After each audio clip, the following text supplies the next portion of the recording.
We are here in Port St. John's. It's a fairly remote, isolated little town. So this area is still fairly poor. Infrastructure is limited, if it exists at all. And employment is difficult here for local people. So a lot of them have come from villages and settled here.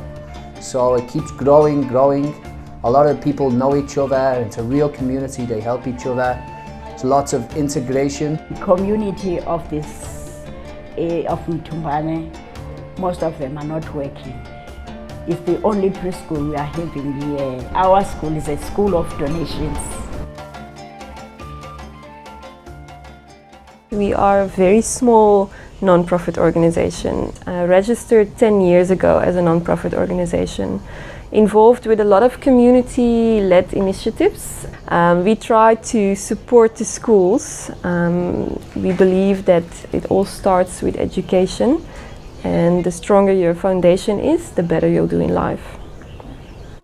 I'm proud of Amapondo Children's Project. When there are volunteers coming here to help us. The previous owners of the backpackers started this project. They support us financially every now and again, and we can use the property to host our volunteers and host any sorts of fundraising initiatives like quiz nights or jumble sales or other activities we set up. If we host an event here, then all the money raised goes into the Amapondo Children Project. We finally received government funding last year for the first time ever. But what we're getting from the government is not enough to cover all costs. So here at the Backpackers, Amapondo Backpackers, we've got two volunteer programs, yeah? One is ACP, which is the children's project, which happens at the schools. And the other one is the one that I'm actually in charge of, which is the Amapondo Backpackers volunteers. Part of their job, and it's a strict thing, is to actually interact with the guests from all over the world. So you get Germans, Americans, South Africans, all of us interacting, which I think is a great thing. It's a great thing for the backpackers. And it's an experience that I'm sure they'll take home with them, you know. The only people we employ are local people. Local people that grew up here their whole lives in Port St. John's, live in the Port St. John's village up there. Here in the Eastern Cape, Wild Coast, is the highest unemployment in the whole country.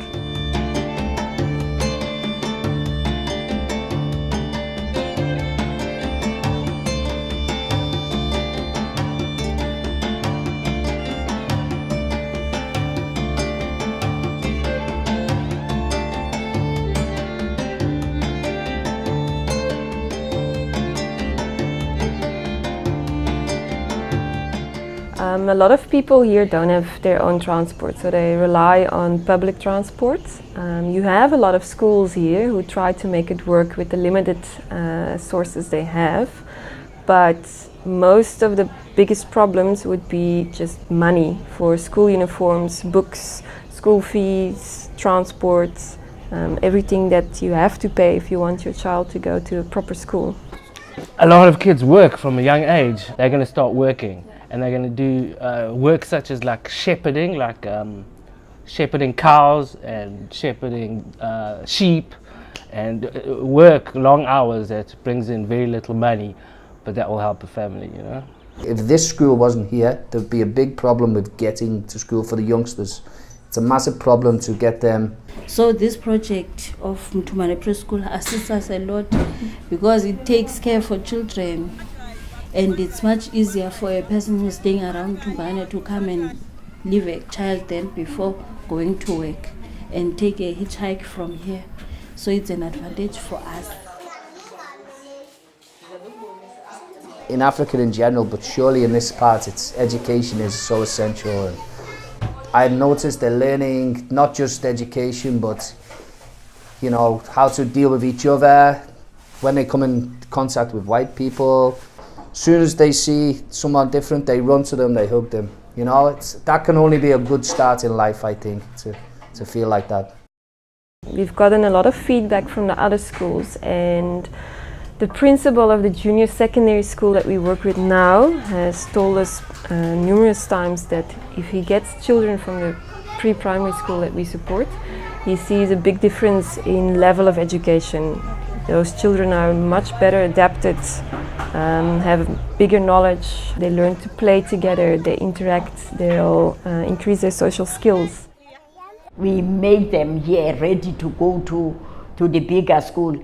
If the school was not here, it would be difficult to access education in an early age. Education brings you the world. I think everyone wants to be educated. Yeah.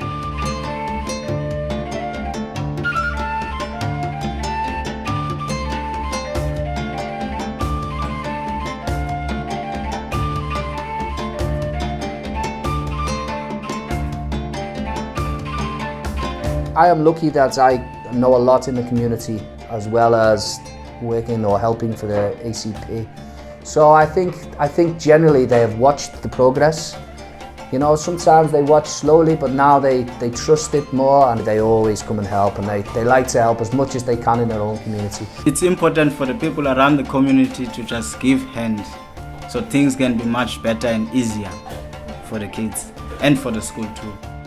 So it's very good to have something close, something observant, something, even to have a teacher that is like staying in the community. Because it's there. It's not our project, it's their project. It's, you know, the ACP are helping, but really we cannot, we must ask what they want us to assist with, and then everybody work together.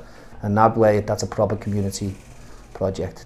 The ACP guys are popular in the village. If you go to the village with one of the ACP, everyone's shouting their names, hey, hello, hello, hello. So that's great. It can only be positive to have people from all over the world interacting with village people from children to their brothers and sisters when we play soccer games and so on, to their mothers and fathers because they build a relationship with them. It can only be positive to have people from other places in the world, worldly people, interacting with people that have grown up in a very small village. It can only be a beautiful thing.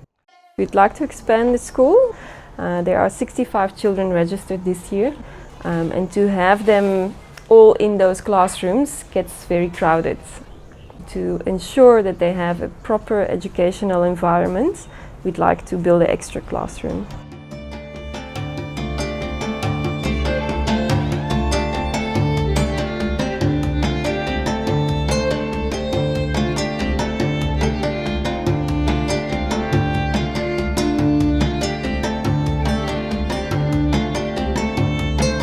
We encourage help of any kind. If you're just staying for a couple of days, similar to yourselves, just come and help in any way you can and experience what we experience Port St. John's and Mthumbane. So I would say the answer to that is in any way you can do it. The goal is, long-term goal is to get them to work independently, not have to rely on fundraising from the Amapondo Children Project. That would be awesome.